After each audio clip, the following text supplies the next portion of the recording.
अस्सलाम वालेकुम मेरी प्यारी बहनों, मेरे प्यारे प्यारे भाइयों, क्या हाल चाल है। आज मैं जो टोटका दे रही हूँ, पट्टों की कमज़ोरी, हर किस्म की दर्द जो जिस्म में हो, ये टोटका आप ज़रूर इस्तेमाल करें। करना क्या है, जल्दी से जाएं किचन में। इससे पहले मुझे आप सब्सक्राइब कर लें। मेथी दाना लेना है, देसी घी लेना है और दूध लेना है। मेथी दाने को देसी घी में अच्छी तरह भून लें, उसके बाद इसका पाउडर बना लें, इसे ग्राइंड कर लें। जब ग्राइंड कर लेंगी तो रात को सोने से पहले दूध का गिलास गर्म करना है और एक छोटी चमची जो ग्राइंड की हुई है मेथी दाना वो आपने इसमें डालना है और पी के आपने सो जाना है। इससे आपके जोड़ों की दर्द, हड्डियों की दर्द, पट्ठों की दर्द और इससे आपको इतनी एनर्जी मिलेगी, ताकत मिलेगी, आपके जिस्म में ताकत आएगी। तो आप ये जो नुस्खा है इसको ज़रूर इस्तेमाल कीजिएगा। 1 वीक आप लगातार करें इसको।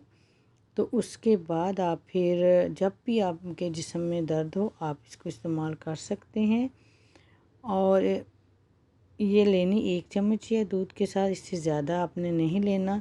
आप 1 वीक या 2 दिन आप इस्तेमाल करके देखें, अगर आपको सूट करता है तो करते जाएं। उम्मीद है मेरी वीडियो आपको पसंद आई होगी। लाइक कीजिएगा, शेयर कीजिएगा।